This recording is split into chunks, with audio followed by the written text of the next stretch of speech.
محترم سامعین و سامعات، لائق صد تقریب میرے معزز بھائیوں، آج ہم جن حالات سے گزر رہے ہیں یقیناً یہ عام روٹین کے معمولات کے دنوں سے ہٹ کر کے ہیں۔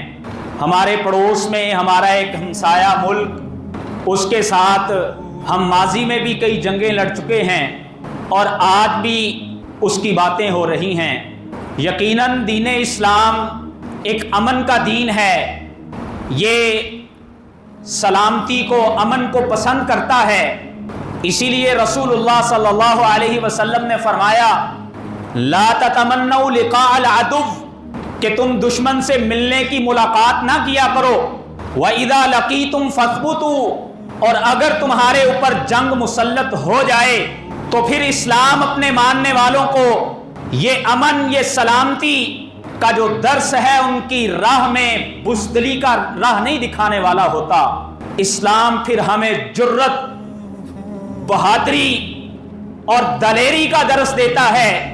رسول اللہ صلی اللہ علیہ وسلم فرماتے ہیں کہ پھر جب تمہارا ٹاکرا دشمن کے ساتھ میدان میں ہو جائے تو پھر تم وہاں پر ثابت قدمی دکھایا کرو، اور قرآن مجید ہی ہمیں یہ بتاتا ہے فَاضْرِبُوا فَوْقَ الْأَعْنَاقِ وَاضْرِبُوا كُلَّ بَنَانٍ، پھر ان کی گردنوں کو اڑایا کرو اور ان کے پورے پورے اور جوڑ جوڑ کے اوپر تم ضربیں لگایا کرو۔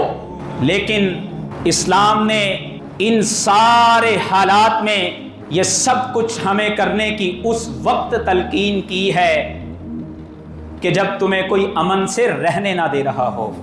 دین اسلام کا اگر ہم مزاج پڑھ کے دیکھیں تو یہ امن، یہ سلامتی اور اس جیسی یہ ساری باتیں یہ مسلمان کو بزدلی کبھی بھی نہیں سکھلاتی ہیں۔ آج ہمارے ہاں بعض لوگ سوشل میڈیا پہ اپنے اپنے گھروں میں کیمرے کی آنکھ کے سامنے بیٹھ کر کے قوم کا مرال ڈول کرنے کے لیے اس طرح کی باتیں بھی کر رہے ہیں، جبکہ اگر ہم قرآن مجید فرقان حمید پڑھ کے دیکھیں، اللہ رب العالمین نے اس مسئلہ کو قرآن مجید میں اس انداز سے بیان کیا ہے کہ جب وہ ساری آیات کو ملا کر کے ہم پڑھتے ہیں تو یوں محسوس ہوتا ہے کہ یہ آیات آج ہی کے حالات کے بارے میں نازل ہوئی تھی۔ سورہ النساء ہے، اللہ رب العالمین فرماتے ہیں یا ایھا الذین آمنوا خذوا حذرکم، اے وہ لوگوں جو ایمان لے کر کے آئے ہو، جنہوں نے اس بات کا اقرار کر لیا ہے کہ رب رحمان ہمارا خالق ہے اور وہی ہماری زندگی اور موت کا مالک بھی ہے۔ فرمایا اس دنیا میں رہتے ہوئے تم نے غفلت کی زندگی برتنی نہیں ہے۔ خذوا حذرکم، اپنے دفاع کو پکڑو، اپنے دفاع کو مضبوط بناؤ۔ اور ایک مقام پہ اللہ رب العالمین فرماتے ہیں وَأَعِدُّوا لَهُم مَّا اسْتَطَعْتُم مِّن قُوَّةٍ، تمہارے پاس جتنی طاقت موجود ہے اتنی طاقت کے اعتبار سے تم اپنی تیاری کو کر کے رکھا کرو۔ وہ تمہاری جسمانی تیاری ہو، وہ تمہارا اپنے آپ کو جدید قسم کی ٹیکنالوجی اور ہتھیار سے لیس کرنا ہو۔ اللہ رب العالمین نے اس دور کی جو جنگ میں سب سے اہم سمجھی جانے والی سواری اور ہتھیار تھا، اس کا باقاعدہ اللہ رب العالمین نے نام لیا وَمِن رِبَاطِ الْخَيْلِ، فرمایا یہ گھوڑے، جس دور میں لوگ پیدل تلواروں کے ساتھ جنگیں لڑا کرتے تھے، جس کے پاس گھوڑے کی قوت ہوا کرتی تھی، گھوڑے کی سواری ہوا کرتی تھی، وہ ایسے سمجھا جاتا تھا کہ جیسے اس کے پاس آج کے دور کی بہترین وہ سواری موجود ہے جس کے ذریعے وہ جنگ کو لڑ سکتا ہے۔ وَمِن رِبَاطِ الْخَيْلِ، فرمایا تم یہ اپنی سواریاں، یہ گھوڑے، ان کو تیار کر کے رکھو، ترہبون بِهِ عَدُوَّ اللَّهِ وَعَدُوَّكُمْ، اور فرمایا اس کا مقصد کیا ہے کہ تم اللہ کے اور اپنے دشمنوں کو مرعوب کر کے رکھو، وہ تم سے ڈرنے والے ہوں۔ تمہاری جہادی اور عسکری ٹریننگ کا مقصد اللہ رب العالمین فرماتے ہیں دشمنوں کو مرعوب کرنا ہے۔ اور قرآن مجید کی یہ آیت مبارکہ پڑھیں تو ایسے لگتا ہے کہ یہ آج مجھے اور آپ کو اللہ رب العالمین ان حالات کے متعلق بتلا رہے ہیں۔ فرمایا وَدَّ الَّذِينَ كَفَرُوا لَوْ تَكْفُلُونَ عَنْ أَسْلِحَتِكُمْ وَأَمْتِعَتِكُمْ، فرمایا کافر تو چاہتے یہ ہیں کہ تم اپنے اسلحہ سے، اپنے ساز و سامان سے غفلت برتنے والے بن جاؤ، تم اپنے دفاع کو چھوڑنے والے بن جاؤ۔ فَيَمِيلُونَ مَيْلَةً وَاحِدَةً، اور جب تم اپنے دفاع کو چھوڑ دو گے، تم اسلحہ سے غافل ہو جاؤ گے،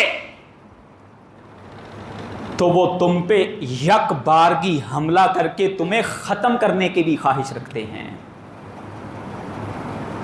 لیکن فرمایا تم نے خذوا حذرکم، اپنے دفاع کو پکڑ کے رکھنا ہے، اس سے غفلت کو نہیں برتنا ہے۔ آج میں اور آپ دیکھیں، ہمارے بچوں کو شاید ہی کسی ویپن کا نام بھی آتا ہو۔ ہاں، لیٹسٹ قسم کے موبائلوں کے نام تو آتے ہوں گے، فلاں ماڈل ابھی لانچ نہیں ہوا، یہ آ رہا ہے، اس کا بھی ہمارے بچوں کو معلوم ہوتا ہے۔ اور وہ ہمارے دشمن جو ظاہری طور پہ دنیا کو امن کی باتیں کرنے والے، جن کے مکروہ چہرے آج دنیا نے دیکھ لیے، وہ یہودی ان کے سکولوں میں باقاعدہ طور پر نصاب کا یہ حصہ ہے۔ گوگل پہ میں نے اور آپ نے یوٹیوب پہ ویڈیوز دیکھی ہیں نا، کہ سکول میں کلاس کے دوران ود ان دا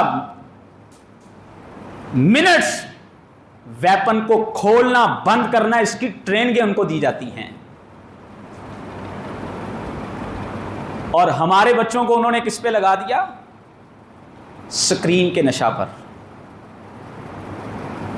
آج ہمارے بچے سکرین کے اتنے عادی ہو چکے ہیں، بلکہ اس میں ان کو عادی بنانے میں ہمارا بہت بڑا کردار ہے۔ بچے کے ساتھ ٹائم کو سپینڈ کرنا، ہم اپنی جان چھڑانے کے لیے اس کے ہاتھ میں موبائل تھما دیتے ہیں، اور اس پر جو دنیا کی جدید ریسرچز آ رہی ہیں کہ آج ہمارے بچے جو بزدل بن رہے ہیں، اس کی بہت بڑی وجہ یہ ہے کہ جتنا وہ اپنا ٹائم سکرین کو دیکھنے میں، بلکہ جدید ریسرچز تو آج یہ بھی بتلاتی ہیں کہ ماں جب پریگنینسی کے دوران سکرین دیکھ رہی ہوتی ہے تو اس کے بھی اثرات اس کے بچے پر پڑ رہے ہوتے ہیں۔ اور ہمارے ہاں آج ٹائم گزارنے کا بہترین ذریعہ یہ بن چکا ہے، جبکہ پہلے ہمارے بچے کھلونوں کے ساتھ کھیلا کرتے تھے. مجھے یاد ہے ہم جب چھوٹے ہوا کرتے تھے تو مٹی کے گھر بنایا کرتے تھے اور خود ہی پھر جب لڑائی ہوتی آپس میں تو ایک دوسرے کے گھروں کو توڑ بھی دیا کرتے تھے. اور آج یہ سکرین کا نشہ، یہ ٹیلی ویژن، یہ موبائل، اس نے آج ہمارے اندر ہماری اولادوں کو، ہمارے بچوں کو اس قدر بزدل بنا دیا ہے. اور وہ لوگ جو یہ کہتے ہیں، خود ان کے ہاں باقاعدہ طور پر عمر کی ایک لمٹ ہے کہ اس سے پہلے وہ اپنے بچے کو سکرین دیتے بھی نہیں ہیں.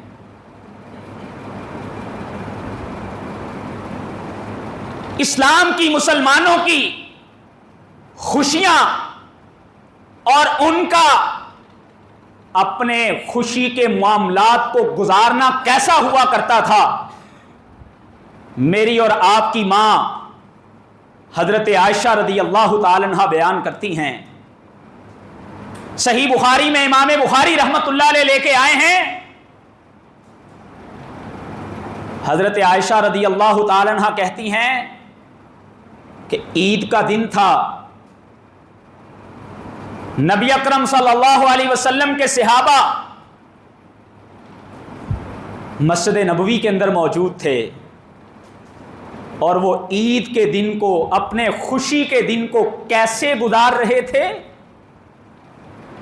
وہ تیر اور تلواروں کے کرتب پیش کر رہے تھے. میں اللہ کے نبی صلی اللہ علیہ وسلم کے پیچھے کھڑے ہو کے ان کو دیکھ رہی تھی. آج ہمارے ہاں میرے ایک دوست مار روڈ پہ ان کی اسلحہ کی دکان ہے، وہ انہوں نے مجھے ایک واقعہ بتایا. کہتے ایک دن میں دیکھتا کیا ہوں کہ ایک خاتون میری دکان کے باہر سے گزری ہے، اس کے ساتھ ایک بچہ تھا. تو اس بچے نے جیسے میری دکان کی طرف دیکھا، اس کی ماں نے اس کی آنکھوں کے آگے ہاتھ رکھ لیے. نا اس کو نہیں دیکھنا. آج ہم نے اپنے بچوں کو اتنا بزدل بنا دیا. نبی اکرم صلی اللہ علیہ وسلم تو کسی صورت میں بھی اپنے دفاع سے غافل نہیں ہوا کرتے تھے. نبی اکرم صلی اللہ علیہ وسلم کی زندگی اگر ہمیں پڑھیں تو آپ نے امت کو باقاعدہ یہ درس دیا. فرمایا الا ان القوۃ الرمج، الا ان القوۃ الرمج، الا ان القوۃ الرمج. لوگو، تمہاری قوت جو ہے وہ نشانہ بازی کے اندر ہے. لوگوں، تمہاری قوت جو ہے وہ نشانہ بازی کے اندر ہے. اور اللہ کے نبی صلی اللہ علیہ وسلم کے خادم حضرت انس رضی اللہ تعالی عنہ بیان کرتے ہیں، فرماتے ہیں میں نے 10 سال اللہ کے نبی کی خدمت کی، اور نبی اکرم صلی اللہ علیہ وسلم جب قضائے حاجت کے لیے جایا کرتے تو میں اور میرے ساتھ ایک اور بچہ ہوا کرتا تھا. اللہ کے نبی صلی اللہ علیہ وسلم جب قضائے حاجت کے لیے جاتے تو پانی کا ڈول اور اللہ کے نبی کا جو اسلحہ ہوا کرتا تھا اس وقت اس کو میں اٹھا لیا کرتا تھا. اور نمازوں میں نبی اکرم صلی اللہ علیہ وسلم اپنے ہتھیار کو باقاعدہ طور پہ سترے کے طور پر استعمال کیا کرتے. اور اسی لیے اگر آپ احادیث کا مطالعہ کریں، عید الاضحیٰ بھی ہمارے قریب آ رہی ہے. اسلام کی تعلیمات میں باقاعدہ اس بات کا درس ہے کہ قربانی کو اپنے ہاتھوں کے ساتھ ذبح کیا کرو. پریفرنس ہے، ضروری نہیں ہے. وجہ کیا ہے؟ آج ہمارے گھروں میں کچھ چھوٹا سا موذی جانور آ جائے نا، چھپکلی آ جائے تو پورے گھر کی دھوڑیں لگی ہوتی ہیں. خواتین کی چیخیں سننے والی ہوتی ہیں. ہم تو ان کے ماننے والے ہیں. شاید آج ہمارے منٹور چینج ہو گئے. ہم اپنے اسلاف کی تاریخ کو بھول گئے. نبی مکرم صلی اللہ علیہ وسلم کی پھپھو حضرت صفیہ بنت عبد المطلب بیان کرتی ہیں، فرماتی ہیں کہ غزوہ خندق کا موقع تھا. نبی اکرم صلی اللہ علیہ وسلم اپنے صحابہ کے ساتھ خندق کھودنے میں مصروف تھے. آپ نے خواتین اور بچوں کو ایک قلعہ کے اندر بند کیا کہ یہ یہاں پر محفوظ رہیں گے. یہودیوں کو پتہ چل گیا. یہودیوں نے اس قلعہ کے اوپر حملہ کرنا چاہا اور پہلے ایک شخص کو اندر بھیجا کہ تم جاؤ اور ہمیں حالات کی خبر کرو. حضرت صفیہ رضی اللہ تعالی عنہ بیان کرتی ہیں کہ جب یہ اندر آیا میں نے اس کو دیکھا تو میں آگے بڑھی اور میں نے اپنی تلوار کے دستے سے اس کے سر پر اتنی زور کی ضرب لگائی کہ وہ نیچے گر گیا اور میں نے اپنی تلوار سے اس کی گردن کو جدا کر کے قلعہ سے باہر پھینکا. اور یہودی وہاں سے مروب ہو کے واپس پلٹ گئے کہ مسلمان غافل نہیں ہیں، انہوں نے اپنا دفاع پکڑا ہوا ہے. ہماری تاریخ تو یہ تھی. ہماری مائیں تو بچوں کو جب اپنی گود میں اٹھایا کرتی تھیں تو لوریاں اللہ اکبر کی دیا کرتی تھیں. آج ہماری مائیں اپنے بچوں کو فیڈ کروا رہی ہوتی ہیں اور ساتھ دیکھ کیا رہی ہوتی ہیں. اثرات تو ہوں گے نا. آج ہمارے بڑے ہمیں بہادر لوگوں کے واقعات اور قصے سنایا کرتے تھے اور آج ہم کہاں پہ اپنا وقت گزارتے ہیں. آؤ میرے بھائیوں، دنیا میں ہمیشہ فاتح لوگوں کو یاد رکھا جاتا ہے، وہ قومیں جو دنیا میں غالب آیا کرتی ہیں. آج ہم یہ تو دیکھتے ہیں کہ اسرائیل بہت پاورفل ہو گیا ہے. اس کی پہلی وزیر اعظم جب دنیا میں ایک بہت بڑی اسلحہ کی ڈیل کرنے جا رہی تھی تو کچھ امریکن صحافیوں نے اس سے سوال کیا کہ تمہارے ملک میں تو ضرورت ہے سڑکوں کے جال بچھانے کی، تمہارے ملک میں ضرورت ہے اس بات کی کہ تم لوگوں کے لیے کوئی روزگار کے مواقع پیدا کرو، اور تم اتنے بڑے اسلحہ کی ڈیل کرنے جا رہی ہو. اس نے کہا کہ تاریخ ہمیشہ ان لوگوں کو یاد رکھتی ہے جو فاتح ہوتے ہیں، تاریخ ان کو یاد نہیں رکھتی جو اپنے گھروں میں اچھا کھانے والے ہوتے ہیں. اور صحافی نے پھر اس سے یہ بھی سوال کیا کہ یہ تم نے کہاں سے پڑھا اور کہاں سے سیکھا؟ اس نے میرے اور آپ کے پیغمبر محمد صلی اللہ علیہ وسلم کو کوٹ کرتے ہوئے کہا کہ جب میں نے مسلمانوں کے نبی کی تاریخ پڑھی تو میں کیا پڑھتی ہوں کہ یہ پیغمبر دنیا سے جا رہے ہیں، ان کے کمرے میں چراغ کو جلانے کے لیے تیل موجود نہیں تھا لیکن کمرے میں 9 تلواریں لٹک رہی تھیں. آج ہم غافل ہو گئے، آج ہم بھول گئے. تو میرے بھائیوں آؤ پلٹ آئیں. اگر ہم یہ چاہتے ہیں، آج ہم اگر اپنی نشاط چاہتے ہیں تو ہمیں اپنے دفاعی نظاموں کو مضبوط کرنا ہوگا. ہاں، ہم یہ بھی نہیں کہتے کہ اس میں افراتفری ہونی چاہیے. ہمارے ملک میں باقاعدہ طور پہ سسٹم اور نظام موجود ہے. اپنے گھروں میں اپنے لائسنس بنوا کر کے ضرور ویپن رکھیں. ہمارے ملک کے جو دفاعی ادارے ہیں وہ باقاعدہ سویلین کو بھی ٹریننگز دیتے ہیں. ہمیں اپنے سیلف ڈیفenس کے لیے کم از کم اپنے آپ کو اتنا ضرور تیار کرنا چاہیے. آج قوم کے جذبات یہ تو ہیں کہ جنگ ہونی چاہیے، لیکن دیکھیں کہ ہم نے اپنے آپ کو جنگ کے لیے تیار کتنا کیا ہے. کیا میں اپنے آپ کو اٹھانے کے لیے، اپنے آپ کو چلانے کے لیے، اپنے 6 فٹ کے 5 فٹ کے وجود کو ایک جگہ سے دوسری جگہ لے جانے کے لیے گولیاں کھانے کا محتاج تو نہیں ہوں؟ میں نے اپنے آپ کو کتنا فٹ رکھا ہوا ہے؟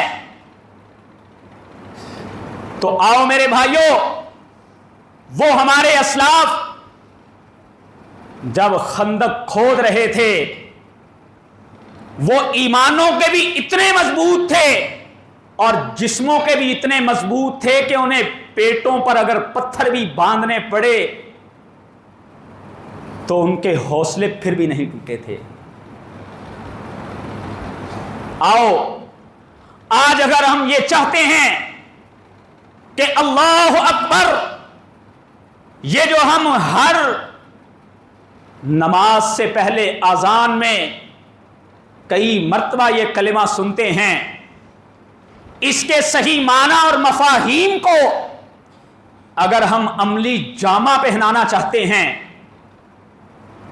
تو پھر ہمیں تیار ہونا ہوگا. اور رہی بات یہ بیچارے ہندوستان کی،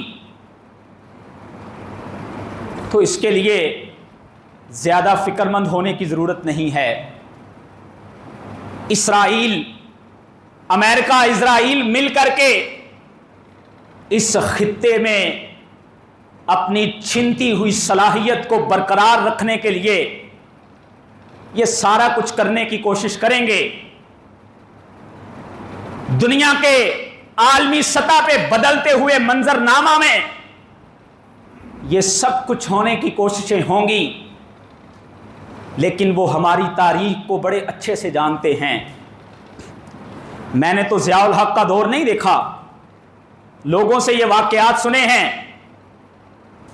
کہ چند منٹوں کی ملاقات تھی راجیو گاندھی سے. جب ضیاء الحق بغیر ویزے کے ہی انڈیا چلا گیا ایک میچ دیکھنے کے لیے، تو راجیو گاندھی نے ملاقات سے انکار کیا. لوگوں نے کہا عالمی سطح پہ بدنامی ہوگی، جا کے ملو.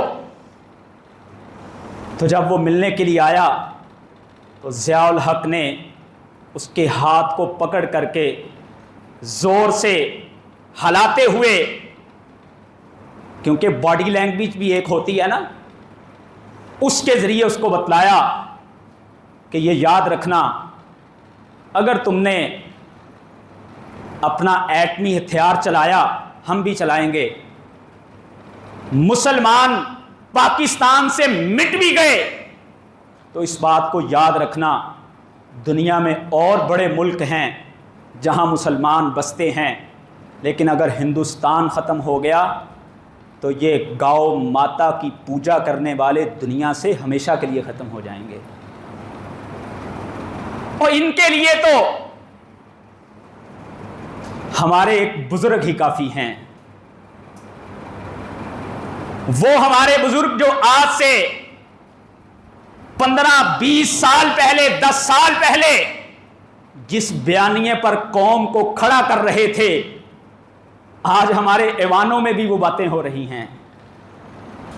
آج ہمارے سیاستدان بھی وہی جملے، وہی بیانیاں اور اسی کو لے کر کے کھڑے ہو رہے ہیں. میرے بھائیوں، نبی اکرم صلی اللہ علیہ وسلم کی جیسے ہم بہت ساری پیشن گوئیاں پڑھتے ہیں، یہ مشرق کا خطہ، اس کے متعلق نبی اکرم صلی اللہ علیہ وسلم نے کئی پیشن گوئیاں فرمائیں. آپ نے فرمایا اصابتان من امتی احرزہم اللہ من النار، میری امت کے دو گروہ ایسے ہوں گے جنہیں اللہ رب العالمین جہنم کی آگ سے بچا کر کے رکھے گا۔ فرمایا عصابۃ تغزو الہند، ایک میری امت کی وہ جماعت ہوگی جو یہ گو ماتا اور اس کے سامنے اپنی جبینوں کو جھکانے والے، گلی گلی میں کئی سینکڑوں مندر بنا کر کے ان کے سامنے ان کی پوجا کرنے والے۔ فرمایا عصابۃ تغزو الہند، ایک میری امت کی جماعت ہوگی جو غزوہ ہند کرے گی، اور آپ نے فرمایا یہ یہاں سے ہندو مہاراجاؤں کو قید کر کے شام میں جا کے حضرت عیسیٰ علیہ السلام کے ساتھ ملیں گے، اور پھر حضرت عیسیٰ کے ساتھ مل کر کے دجال کے ساتھ بھی لڑائی کریں گے، اور عیسیٰ علیہ السلام دجال کو اپنی تلوار سے خود قتل کریں گے۔ وَعِصَابَةٌ تَكُونُ مَعَ عِیسیٰ ابن مریم، فرمایا ایک وہ جماعت جو عیسیٰ ابن مریم کے ساتھ ہوگی۔ تو یہ غزوہ ہند تو ہونا ہی ہونا ہے، یہ کام تو ایک دن ہو کے رہے گا، اور نبی اکرم صلی اللہ علیہ وسلم نے یہ بھی بیان کیا، آپ نے فرمایا الجہاد ماضٍ الی یوم القیامہ، جہاد قیامت کے دن تک جاری و ساری رہے گا۔ لوگ اس کو دنیا میں کئی طرح کے لیبل لگا کے ختم کرنے کی کوشش کریں گے، اس کو دہشت گردی باور کروا کے، اس کو دنیا میں فساد کا ذریعہ باور کروا کے، لیکن یہ یاد رکھنا دنیا میں ہمیشہ غالب وہ آیا کرتے ہیں جو کمفرٹ زون سے باہر نکل کے رہتے ہیں۔ آج امریکہ پوری دنیا کو امن کے درس دینے کی باتیں کرتا ہے، پچھلے کئی سالوں کی تاریخ پڑھ کے دیکھ لیں، کبھی کسی ملک میں لڑ رہا ہے، کبھی کسی ملک میں لڑ رہا ہے، کبھی کسی ملک میں لڑ رہا ہے، اور اپنے اسلحہ کو بھی بیچ رہا ہے، اور ساتھ ہی اپنا مکارانہ چہرہ دکھاتے ہوئے دنیا کو امن کا درس بھی دے رہا ہے۔ تو ان سارے حالات میں نے اور آپ نے دیکھنا یہ ہے ہم کہاں پر کھڑے ہیں، میری کیا تیاری ہے، میں نے اپنے آپ کو کتنا مضبوط کیا۔ کیا مجھے آج 4 میل بھاگنا پڑے تو میں بھاگ سکتا ہوں؟ چند قدم چلنے پہ میرے سانس تو نہیں پھول جاتے؟ جنگ کی تیاریاں تو بڑے اگلے مرحلے ہیں، ابھی ہم ان ابتدائی سٹیجز کی بھی غفلت پہ ہیں۔